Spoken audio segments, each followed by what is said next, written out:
Hello बच्चा party, welcome to the physics asylum.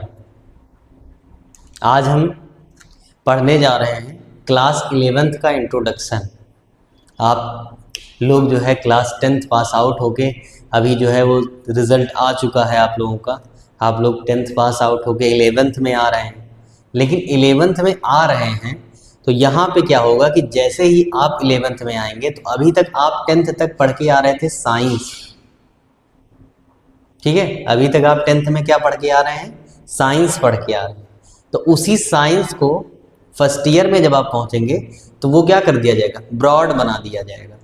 Broad बनाने का इन द सेंस क्या है कि अब साइंस को वहाँ पे भी फिजिक्स केमिस्ट्री और बायो के टर्म में पढ़ रहे थे, यहाँ पर भी पढ़ेंगे फिजिक्स केमिस्ट्री और बायो को के टर्म में ही, लेकिन वहाँ पे कंबाइंड बुक थी तो आपको जो है वो बेसिकली 4 चैप्टर्स फिजिक्स में, ऐसे 5 चैप्टर्स बायो में, 4 चैप्टर्स आपके केमिस्ट्री में हो जा रहे थे।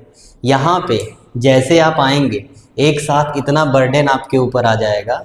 मैं आप लोगों को डरवा नहीं रहा हूँ, ये मैं आप लोगों को इंट्रोडक्शन दे रहा हूँ कि आप लोग 10th में जो है वो 4 चैप्टर पढ़ के जो पास हो रहे थे, यहाँ 11th में आपको टोटल नंबर ऑफ चैप्टर्स पढ़ने हैं 14, ठीक है। और आपकी जो है बुक भी डिवाइड हो जाएगी 2 पार्ट में, ठीक। First book first half, second book second half.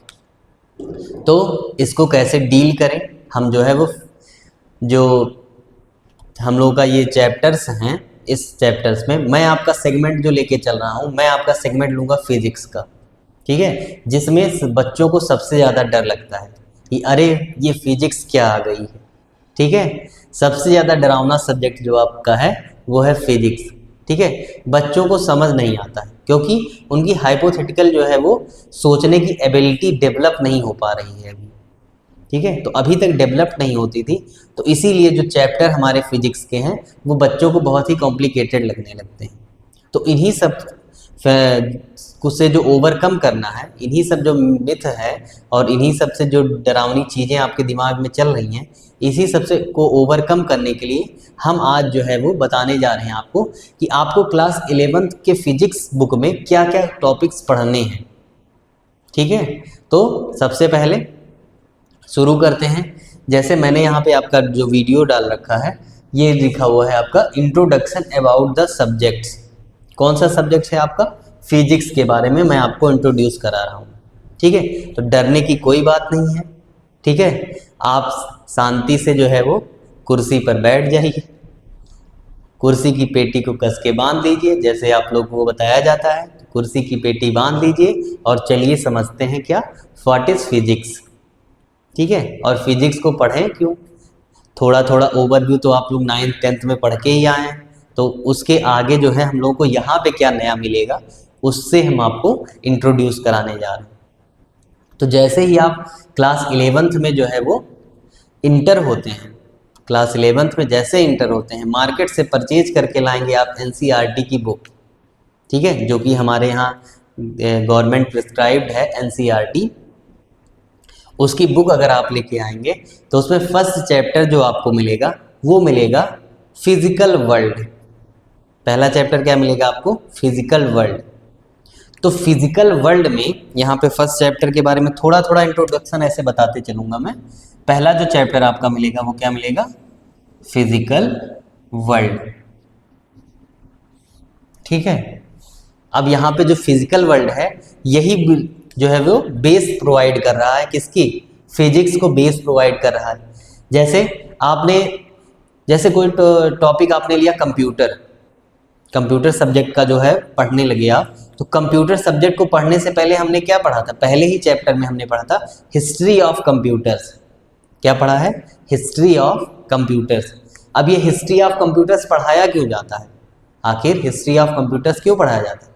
इसलिए पढ़ाया जाता है क्योंकि आप प्रीवियस में जो जो डिस्कवरीज हो चुकी हैं कंप्यूटर से रिलेटेड, उनसे कहाँ तक अभी तक पहुँचे हैं हम, ठीक है। प्रीवियस से और प्रेजेंट के बीच में जो है वो गैपिंग जो कराई जा रही है, इसी को किसमें पढ़ रहे हैं? हिस्ट्री ऑफ कंप्यूटर्स में। तो यहाँ पे जो आपका फर्स्ट चैप्टर है that is called physical world, ये बताएगा कि आखिर फिजिक्स की ओरिजिन हुई कहाँ से है, ठीक है, ये समझ में आया कि पहला जो चैप्टर बताएगा ये बताएगा कि आपकी फिजिक्स की ओरिजिन कहाँ हुई है। तो फिजिक्स की ओरिजिन से रिलेटेड जो जितने सारे फैक्ट हैं वो आपको पढ़ने हैं फिजिकल वर्ल्ड में। और दूसरा, एक तो हो गया ओरिजिन ऑफ फिजिक्स, ठीक है, फिजिक्स किस वर्ड से डिराइव्ड हुआ है, फिजिक्स का आगे जो है वो यूज क्या है, और कौन कौन से नेचुरल फिनोमेनाज हैं जो हमको इसमें पढ़ने हैं, इस फिजिक्स में क्या क्या पढ़ना है, वो सारे नेचुरल फिनोमेनाज को हम फिजिकल वर्ल्ड में देखते हैं।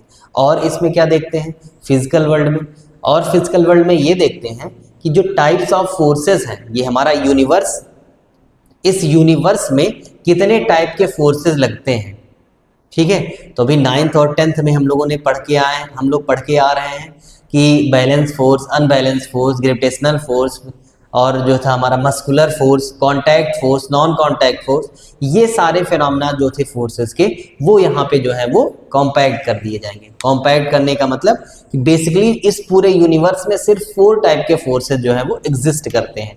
तो आपका सिलेबस कंपाइल नहीं हो रहा है, आपका सिलेबस जो है वो और ब्रॉड बनाया जा रहा है। ठीक है, तो वहां से जो डिफरेंट टाइप के फोर्सेस थे उनको इंक्लूड कर दिया गया है, सिर्फ और सिर्फ 4 टाइप के फोर्सेस। तो पहला चैप्टर सिर्फ क्या देगा, बेसिक देगा, ओरिजिन ऑफ फिजिक्स देगा, फिर types of forces in nature कितने हैं वो देगा, और नेचुरल फिनोमेनाज के बारे में बात करेगा। फिर क्या बात करेगा कि जो डिस्कवरीज अभी तक हो चुकी हैं, जैसे कुछ अच्छी डिस्कवरी हैं, जैसे आपने पढ़ा था न्यूटन्स लॉ ऑफ ग्रेविटेशन, तो ग्रेविटेशन की डिस्कवरी किसने की थी, न्यूटन ने की थी। फिर हम पढ़ेंगे थ्योरी ऑफ रिलेटिविटी, आ जाएंगे आइंस्टीन के बारे में, हाइजेंस प्रिंसिपल के बारे में कुछ पढ़ा था, वेव नेचर ऑफ लाइट, तो ये सारी वेव थ्योरी हाइजेंस की हो जाएगी। तो ऐसे कुछ साइंटिस्ट ने अपनी अपनी जो डिस्कवरी दी है उनके बारे में अगर स्टडी करेंगे तो वो सारा जो है वो फिजिकल वर्ल्ड में आएगा। ठीक है, तो फिजिकल वर्ल्ड यहाँ पे जो आपका एंड हो जाता है। अब बात आती है सेकेंड चैप्टर की। तो सेकेंड चैप्टर आपका क्या दिया हुआ है, अब आपको क्या बताया गया कि फिजिकल वर्ल्ड में आपको बेसिक जो है वो फिजिक्स के बारे में बता दिया गया। अब सेकंड चैप्टर जैसे आप ओपन करेंगे तो सेकंड चैप्टर का टॉपिक है यूनिट्स एंड मेजरमेंट। ठीक है, सेकंड चैप्टर है आपका यूनिट्स एंड मेजरमेंट। इसी में क्या पढ़ेंगे, यूनिट से आप सब वाकिफ ही हैं, यूनिट से क्या है, आप सबको यूनिट्स के बारे में पता है।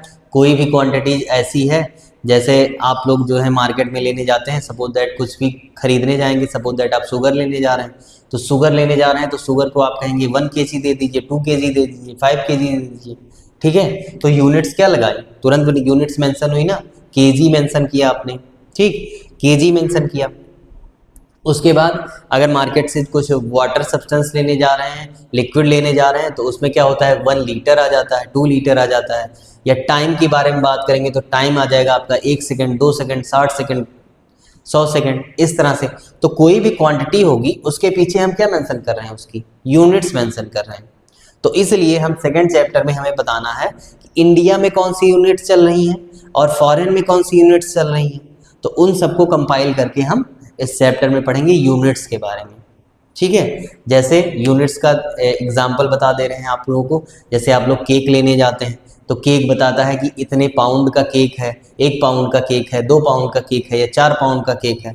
तो ये पाउंड में कितना मेजरमेंट वैल्यू आएगी, इसको पाउंड में कितनी मेजरमेंट वैल्यू आएगी, या फिर 1 केजी में कितने ग्राम होंगे, 1 लीटर में कितने मिलीलीटर होंगे, ये सारे यूनिट्स का कन्वर्जन जो होगा वो इस चैप्टर में पढ़ा जाएगा।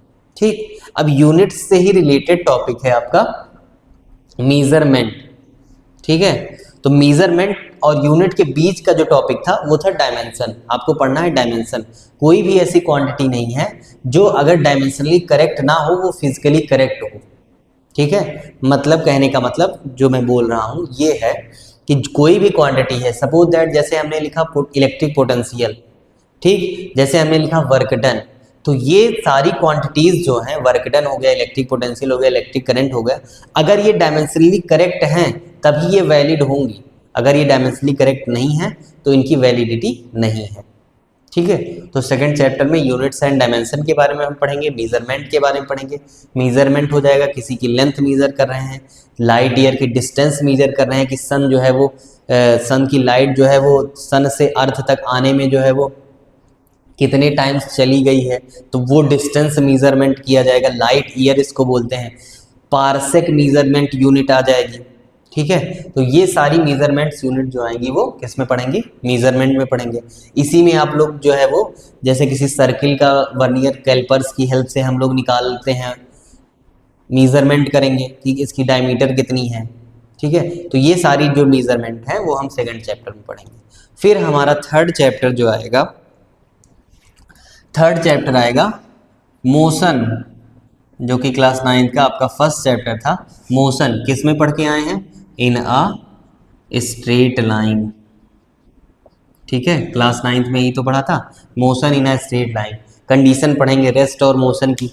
ठीक है, 3 इक्वेशन आप मोशन पढ़े थे, s v is equal to u plus a t, s is equal to u t plus half a t square, और थर्ड वाला v square is equal to u square plus 2as। तो यहाँ पे सिर्फ और सिर्फ कौन से टाइप के मोशन की बात की जाएगी, यहाँ पे सिर्फ और सिर्फ वन डायमेंशनल मोशन की बात की जाएगी। ठीक है, तो इसमें पढ़ेंगे हम लोग। अब यहाँ पे हम 9th में पढ़ के आ रहे थे direct speed is equal to distance upon time, velocity is equal to displacement upon time. यहाँ पे क्या अपडेट होगा, यहाँ पे कोई भी जो क्वांटिटी होगी वो तो आपको डायरेक्टली नहीं दी जाएगी। जैसे ये नहीं कहा जाएगा कि डिस्टेंस 50 किलोमीटर है, टाइम 5 सेकेंड लग रहा है, तो आप स्पीड कैलकुलेट करके बताइए। ठीक है, इस टाइप के क्वेश्चंस नहीं आएंगे। यहाँ पे जो आपकी क्वांटिटी होगी वो भी डिपेंड करा दी जाएगी। ठीक है, वेरिएबल्स पे। तो आप पढ़ते हैं क्या, जब हम स्पीड का फार्मूला पढ़ते हैं तो rate of change of distance with respect to time, rate of change of displacement velocity में विथ रिस्पेक्ट टू टाइम। तो ये सारा कैलकुलेशन जो है वो हम किसकी हेल्प से करेंगे, डिफरेंशिएशन की हेल्प से करेंगे। तो एक टर्म जो पढ़ना पड़ेगा हम लोगों को, मैथमेटिकल टूल्स। मैथमेटिकल टूल्स में जो हम लोग पढ़ेंगे वो डिफरेंशिएशन और इंटीग्रेशन पढ़ेंगे। ठीक है, तो ये हो गया मोशन स्ट्रेट लाइन। जैसे आप चैप्टर 4 में आते हैं, चैप्टर 4 में अभी तक स्ट्रेट लाइन में पढ़ रहे थे, अब इसी मोशन को किस में पढ़ना है, मोशन इन अ प्लेन। ठीक है, तो अब क्या पढ़ना है नेक्स्ट चैप्टर में, मोशन इन अ प्लेन। तो अब प्लेन का मतलब क्या है कि अभी तक 1D डायमेंशन मोशन पढ़ रहे थे ना, स्ट्रेट लाइन का मतलब 1D। अब यहाँ पे क्या आ जाएगा, यहाँ पे 2 डायमेंशनल मोशन की बात की जाएगी। तो इसी में आप लोगों को जो टॉपिक पढ़ना है वो टॉपिक पढ़ना है वेक्टर। और वेक्टर जो है ये मोस्ट इंपॉर्टेंट टॉपिक है। जैसे आपने अभी तक 9th और 10th में पढ़ा था, force is a vector quantity. ठीक है, तो वो वेक्टर क्वांटिटी क्यों है, या फिर इलेक्ट्रिक करंट स्केलर क्यों है, ये सारा जो है वो हम लोग पढ़ेंगे किसमें, मोशन इन अ प्लेन में। एक टॉपिक है हमारा वेक्टर। जब वेक्टर को कंप्लीट कर लेंगे तो वेक्टर कंप्लीट होने के बाद हम मोशन इन अ प्लेन पढ़ेंगे। इसमें कौन सा मोशन, जैसे प्रोजेक्टाइल मोशन। हमेशा जो है वो बॉल स्ट्रेट पाथ पे ही तो नहीं मूव करेगी ना। जैसे सपोज दैट किसी बैट्समैन ने जो है वो हिट किया बॉल को, तो अब बॉल हिट किया तो हमेशा जरूरी तो है नहीं कि वो 4 के लिए ही जाए, बॉल 6 भी तो जा सकती है। तो अगर बॉल 6 जा रही है तो एक पॉइंट से जो है उठ के दूसरे पॉइंट पे जा रही है, तो ये पूरा जो मोशन चलेगा वो किस में चलेगा, प्रोजेक्टाइल मोशन में चलेगा। तो इसीलिए हमको मोशन इन अ प्लेन पढ़ने की रिक्वायरमेंट है। ठीक है, तो ये हमारा 4th चैप्टर का हो गया। तो यहाँ पे 4 चैप्टर्स में ही आप क्या पढ़ेंगे, 4th चैप्टर में ही जो आपका दूसरा टॉपिक होगा वो आपका हो जाएगा लॉज ऑफ मोशन। ठीक है, लॉज ऑफ मोशन। बेसिकली जो ये हमारा टॉपिक है मोशन इन स्ट्रेट लाइन और मोशन इन प्लेन, इसको कंबाइन कर दिया जाता है चैप्टर 3 में। तो यहाँ पे चैप्टर 4 जो आ जाता है वो आपका लॉज ऑफ मोशन हो जाता है। ठीक, तो जब चैप्टर 4 में आप लॉज ऑफ मोशन पढ़ के आएंगे तो लॉज ऑफ मोशन में फिर वही लॉज ऑफ मोशन कौन से हैं, न्यूटन्स के बारे में पढ़ेंगे। न्यूटन ने 3 अपने लॉज दिए थे। ठीक है, लॉ ऑफ इनर्शिया हो जाएगा इनका, फिर सेकेंड लॉ ऑफ मोशन और थर्ड लॉ ऑफ मोशन, ये पढ़ेंगे। फिर मोमेंटम आ जाएगा आपका, मोमेंटम के बाद इम्पल्स आ जाएगा आपका, इम्पल्स के बाद फिर आपका जो टॉपिक है वो जो टॉपिक आ रहा है वो आपका आ रहा है फ्रिक्शन। तो यहाँ पे फ्रिक्शन जो आपको पढ़ना है ये नया टॉपिक है आपके लिए। ठीक है, तो फ्रिक्शन के लिए फिर फ्रिक्शन के ही टॉपिक में FBD डायग्राम बनाएंगे। FBD डायग्राम बनाने का मतलब फ्री बॉडी डायग्राम होता है। कोई भी ऑब्जेक्ट अगर फ्रिक्शनल फोर्स परफॉर्म कर रहा है तो उसको हम कैसे कैलकुलेट करेंगे, इस तरह से अगर इसके लिए हम क्या बनाते हैं, फ्री बॉडी डायग्राम बनाते हैं। फिर एक्सेलरेशन ड्यू टू ग्रेविटी वाला टॉपिक आएगा। ये सारे टॉपिक जो पढ़ने हैं मीन्स न्यूटन से रिलेटेड जितने सारे टॉपिक्स पढ़ने हैं वो आपको लॉज ऑफ मोशन में पढ़ने हैं। ठीक है, नेक्स्ट आपका बता ही चुके हैं 5th नंबर का work, energy and power. Next chapter में आपको क्या पढ़ना है, वर्क, एनर्जी और पावर के बारे में पढ़ना है। अच्छा, ये तीनों टॉपिक एक दूसरे से क्या है, रिलेटेड है, इसीलिए पढ़ रहे हैं वर्क। वर्क में आपने पढ़ा था क्लास 9th में, जो फार्मूला कैलकुलेट किया था, W is equal to FS into cos theta, यही तो पढ़ा था। तो उस फार्मूले का डेरिवेशन कहाँ से आया वो फार्मूला, वो हम लोग पढ़ेंगे किसमें, चैप्टर 5 में आपका जो है वो वर्क में पढ़ेंगे, work is equal to FS cos theta वाला। ठीक, फिर वर्क से ही रिलेटेड क्या हो जाएगा, energy, capacity of doing work is called energy, इसीलिए ये टॉपिक दिया गया है। वर्क के जस्ट बाद में आपकी एनर्जी, टाइप्स ऑफ एनर्जी हो जाएगी, पोटेंशियल एनर्जी हो जाएगी, काइनेटिक एनर्जी हो जाएगी, ये सारी जो हो जाएंगी टाइप्स ऑफ एनर्जी के बारे में पढ़ना है। फिर जब एनर्जी को किसके रिस्पेक्ट में देख लिया जाए, एनर्जी को टाइम के रिस्पेक्ट में अगर देखा जाए तो फिर हमारा वो क्या हो जाता है, पावर हो जाता है। एनर्जी को टाइम के रिस्पेक्ट में अगर देख रहे हैं तो वही हमारा क्या बन जाएगा, पावर बन जाएगा। तो इसीलिए ये तीनों टॉपिक जो है वो एक दूसरे से रिलेट करके पढ़ाए जाएंगे। इसी में आपको पढ़ना है वर्क एनर्जी थ्योरम, वर्क और एनर्जी के बीच में क्या रिलेशन है वो थ्योरम बताएगा, वर्क एनर्जी थ्योरम में आपको बताया जाएगा। इसके बाद फिर आपका नेक्स्ट जो इंटरेस्टिंग है चैप्टर वो है सिस्टम ऑफ पार्टिकल्स। ठीक, सिस्टम ऑफ पार्टिकल्स को ही कहा जाता है रोटेशनल मोशन। इसमें क्या पढ़ना है, रोटेशनल मोशन में ये पढ़ना है कि जैसे अभी तक हमारा जो ऑब्जेक्ट्स था वो क्या कर रहा था, एक स्ट्रेट लाइन पे मूव कर रहा था, ये आपका 2D प्लेन में मूव कर रहा था। लेकिन यहाँ पे ऑब्जेक्ट्स अगर 3D ले लिया जाए, ठीक है, ऑब्जेक्ट्स को कैसा ले लिया जाए, 3D, तो वो किसी एक्सिस के अलॉन्ग मूव करेगा। तो जब एक्सिस के अलॉन्ग किसी ऑब्जेक्ट का जो ऑब्जर्वेशन करेंगे तो वो सारा ऑब्जर्वेशन हम पढ़ेंगे रोटेशनल मोशन में। ठीक है, इसमें भी सेम वही आएगा जैसे सर्कुलर मोशन में आ रहा था, बस फार्मूले में जो है वो चेंज हो जाएगा। जैसे यहाँ पे हम लॉज ऑफ मोशन में फार्मूला पढ़ते थे v is equal to u plus a t और s is equal to u t plus half a t square, same वही फार्मूला यहाँ पे भी यूज होगा, बस उसका जो है वो टर्म चेंज हो जाएगा। यहाँ पे एंगुलर मोमेंटम पढ़ेंगे, यहाँ पे नॉर्मल मोमेंटम पढ़ रहे थे, यहाँ पे एंगुलर मोमेंटम पढ़ेंगे। ठीक है, तो ये सारा जो है वो चेंज हो जाएगा। जैसे यहाँ पे नॉर्मल इनर्सिया पढ़ रहे थे, यहाँ पे उसी को मोमेंट ऑफ इनर्सिया, क्यों कहेंगे मोमेंट ऑफ इनर्सिया, क्योंकि ये किसी एक्सिस के अलॉन्ग हो रहा था। तो इसी टॉपिक से क्या कर रहा है, रिलेट करके ये टर्म आ रहा है।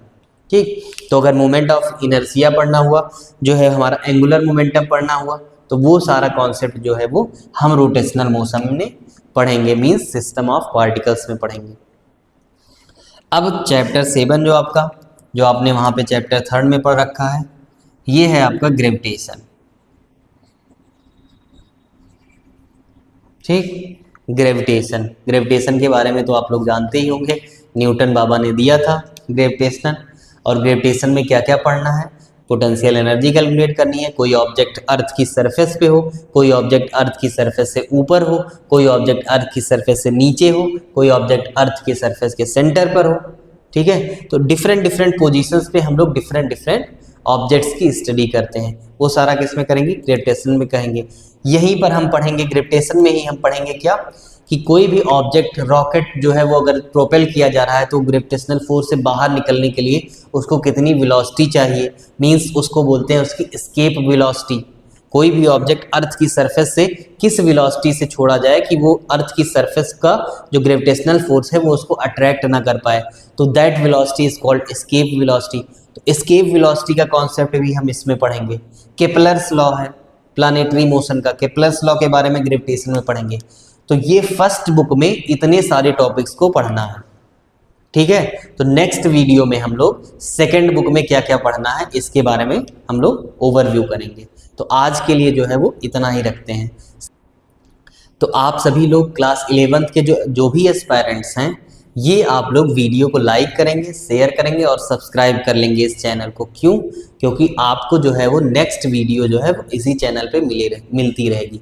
और updated video means physical world हो गया, आपका यूनिट्स एंड मेजरमेंट हो गया, ये सारा टॉपिक हम लोग जो है वो इसके थ्रू कवर करेंगे, लेक्चर्स के थ्रू। तो आप लोग इस पर जुड़ जाइएगा और आप लोग अपना सपोर्ट जो है वो देते रहिएगा। Okay, thank you class.